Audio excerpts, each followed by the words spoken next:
ሰላም የንስራን በሚዲያ ቤተሰቦች እንደምን አላችሁ? ይህ ሳምንታዊ ስንቅ የተሰኘው ፕሮግራማችን ነው። ዛሬ የምንገኘው በጣና ገዳም ውስጥ ከሚገኙ ገዳማት መካከል ደብረ ማርያም ገዳም ውስጥ ነው። ያው እንግዲህ ሙሉ ታሪኩን አብረን በጋራ እንመለከታለን ማለት ነው።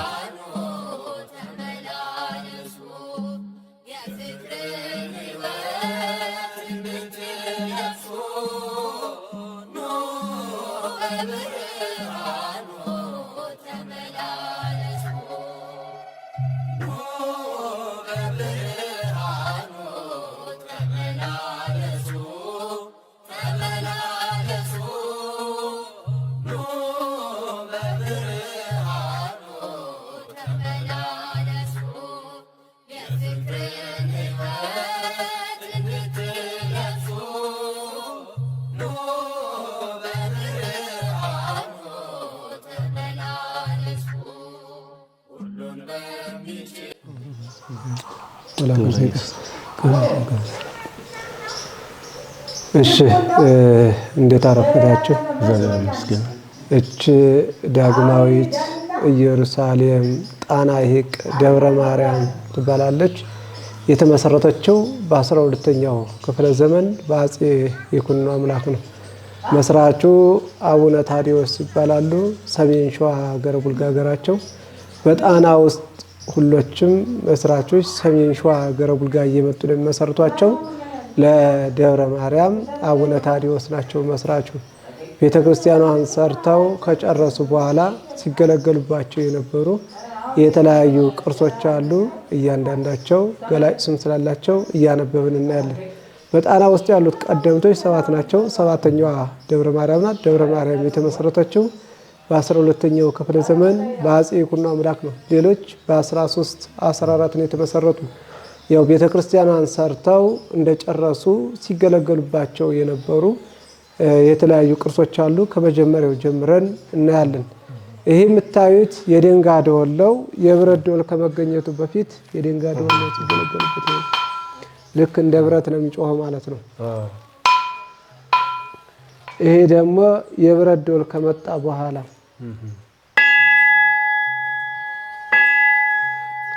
እነዚህ አትሮኖስ ናቸው። አትሮኖስ ማለት የመጽሐፍ ማንበብ የነበሩ ናቸው። ከቆዳና ከብረት የተዘጋጀ ነው። እጅ ከብር የተሰራች አትሮኖስ ናት። አባቶች በወንበር ተቀምጠው መጽሐፉ ከባድ ስለሆነ ከዚህ አስቀምጠው የሚያነቡበት የነበር ማለት ነው። የመስራቹ መቋሚያ ናት የምታዩት ማለት ነው። የአቡነ ታዲዮስ ማለት ነው። እነዚህ የነገስታት ልብሶች ናቸው። አፄ ዮሐንስ፣ አፄ አምደ ጽዮን፣ አፄ ኃይለሥላሴ የሻለቃ በላይ ተሰማ የሚባሉ ለገዳሙ የሰጡት የነገስታት ልብሶች ናቸው።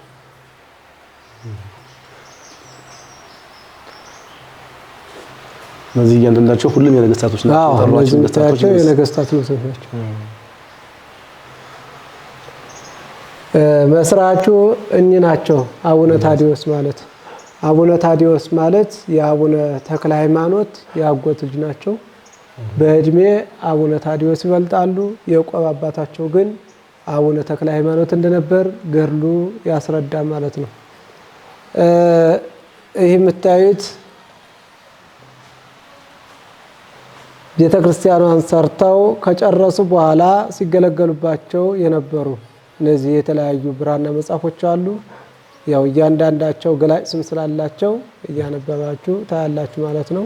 ሁሎችም ያው ከፍየል ቆዳ ተፈቅፍቀው የተጻፉ ብራና መጽሐፎች ናቸው። ወደ መስቀሉ ታሪክ ስንገባ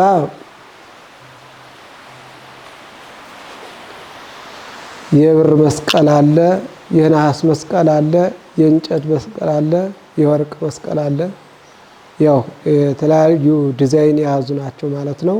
እቺ የአባታችን የአቡነ ታዲዮስ መቋሚያ ማለት መስቀላቸው የነበረች ናት፣ ትንሿ ማለት ነው። በእሽ መስቀል 5 ሙት አስነስተውበታል። 30 ግመል በመርፌ ቀዳዳ ጸልየው አሾልከውበታል። እሳቸው በሕይወት ሳሉ ገዳሙን የረገጠ ያው እስከ 7 ትውልድ ምሬልሃለሁ ተብለው ቃል ኪዳን ተሰጧቸዋል። ገዳሙን መርገጣቸውም ትልቅ በረከት ነው። ገዳሙ እንደሚታወቀው ያው በአራቱም ገጥ በባህር የተከበበ ነው። እንደዚህ ጎብኙ ካልሆነ ሌላው ህብረተሰብ መጥቶ መባ መስጠት ስለማይችል ያው በዚህ በጎብኙ ብቻ ነው የሚስተዳደረው ማለት ነው። ገዳሙ እንደምታዩት ያው ከተሰራ 905 ዓመት አስቆጥሯል። 905 ዓመት ከተገነባ አሁን እድሳት ተደርጎለት ያው የውስጥ ጥገና ተጠናቆ የውጭ ጥገና የጭቃ ተኩስ ይቀረዋል ማለት ነው። ያው ቤተክርስቲያኑ እንደምታዩት ማለት ነው እድሳት የተደረገለት ቅኔ ማህሌቱና ቅድስቱ ነው። ቤተ መቅደሱ ያው የድሮው ህንጻ እንዳለ ነው ማለት ነው። ያው ቤተ መቅደሱ የተሰራበት ድንጋይ ኢየሩሳሌም ነው የመጣ። ያው አቡነ ታዲዮስ ነው ያሰሩት እና በዚያን ጊዜ እንደተሰራ ነው ማለት ነው። ቤተክርስቲያኑ ከመሰራቱ በፊት ከድንጋዩ ላይ ዲዛይን ወጥቶለት ነው የመጣ ቤተክርስቲያኑ ላይ ማለት ነው። እና እድሳት አሁን ታድሷል። ጣራው በሙሉ ተነስቶ ማለት ነው የታደሰ እድሳት አሁን የቀረው ማለት ነው። ይሄ ውጩ የሚታዩት ቅኔ ማህሌቱ ውጩ ላይ እና እሱ እየተፈቀፈቀ ተኩስ የድንጋይ የጭቃ ተኩስ እንትን ይተኮሳል። ይሄ ገና እንትን ያለው እና እንደሚታየው ገዳሙ ደግሞ ያው አንዳንድ እንግዳ ስለሚመጡ ለሱባኤ ቤት የለም። አዳራሽ አሁን ለመስራት ያው ገዳሙ አስቧል እና እንደሚታወቀው የገቢ ምንጭ ስለሌለ ያው ወቅታዊው ችግር ጋር ማለት ነው ያው አሁን እንትን ቢል ጊዜውን ቢመልሰው ማለት ነው እና አንዳንድ ሰው ቢገኝ ያው የእንግዳ ቤት ያስፈልጋል። ሰው መቼም መጥቶ ለሱባኤ ያው ሲፈልግ ማረፊያ እየታጣ ብዙዎች ሰዎች ይመለሳሉ ማለት ነው። ቦታዋን ይወዷታል፣ ግን በቤት የተነሳ ያው ብዙዎች ሰው እየተመለሱ እየሄዱብን ስለሆነ አሁን አዳራሽ ሰርተን እንደ ማረፊያ ጸበልተኛም ሲመጣ እንዲያርፉ አስበናል። በአዲሱ አሁን ደግሞ ያው ይሄ ቤተክርስቲያን ሲመሰረት የተመሰረተ የሴቶች ይሄ ወንዶች ገዳም ነው ነበር። ወልደ ነጎድጓድ ዮሐንስ የሚባል አሁን ግንቦት ላይ ነው ቤተክርስቲያኑ የገባ ማለት ነው። 905 ዓመት እንደዚህ አብሮ የተሰራ ነበር።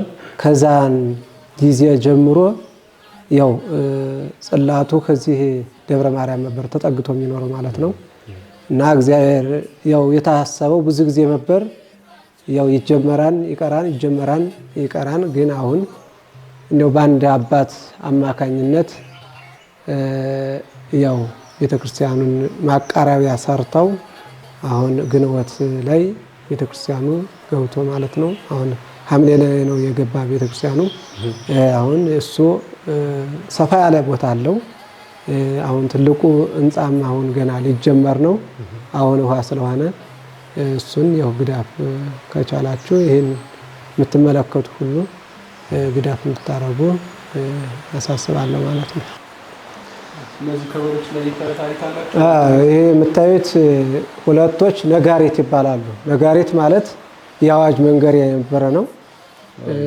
ለስብሰባ ነገስታቶች ነገስታት ሁለት ሰው ይዘዋል፣ በዚህና በዚህ አንድ ሰው ደግሞ ይመታዋል ማለት ነው። እንደዚህ እያደረገ አዋጅ ያለው መልእክት ሲያስተላልፉበት የነበረ ነው። ውስጡ ሸክላ ነው፣ ከሸክላ ነው የተሰራ። ከሸክላ ነው የተሰራ ይሄ? አዎ ውስጡ ሸክላ ነው።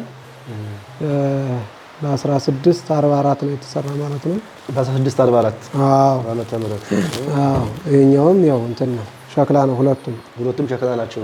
ለመጠን ብቻ ነው የሚለያዩ እንጂ። አዎ ይሄኛው ደግሞ ከበሮ ነው። ከበሮ ማለት ያው ያሁኑ የዘመናዊው ከበሮ እንደዚህ ልክ አሰራሩ ሆኖ ላሜራ ነው የሚሰሩበት ማለት ነው። ይሄ ደግሞ ከዋንዛ እንጨት የተሰራ ነው ማለት ነው። ይሄኛው ከበሮ ጻድቁ አቡነ ታዲዮስ በሸዋ ክፍለ ሀገር በአሁኑ ሰሜን ሸዋ ልዩ ስሙ ጽላለሽ ከተባለ ቦታ እንደተወለዱ ይነገራል።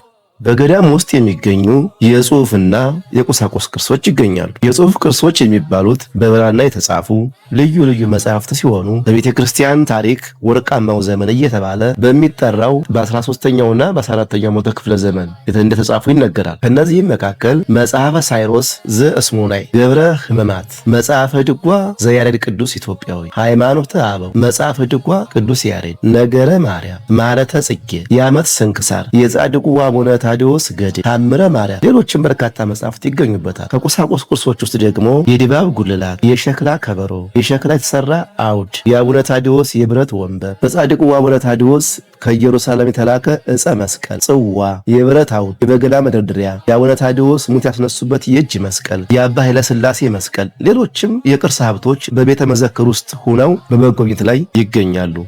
በገዳሟ የሚከበሩ ዓመታዊ በዓላት ጥር 21 የእመቤታችን ዕረፍት፣ ሰኔ 21 በዓለም የመጀመሪያ ቤተክርስቲያን የተሰራችበት፣ ዳር 21 በዓለ ጽዮን ሲሆን ጥቅምት 29 ቀን ደግሞ ጻድቁ አቡነ ታዲዎስ ግመል በመርፌ ቀዳዳ ያሳለፉበትና ሙት ያስነሱበት ዕለት ስለሆነ በገዳሟ በልዩ ድምቀት ይከበራል። ኑ ጥንታዊና ታሪካዊ ጣና ሐይቅ ደብረ ማርያም ገዳምን ጎብኙ። መጣችሁ ስለምትከታተሉን፣ ሐሳብ አስተያየት ስለምትሰጡን፣ ሳብስክራይብ ሸርና ላይክ እያደረጋችሁ ስለምትደግፉን ከልብ እናመሰግናለን።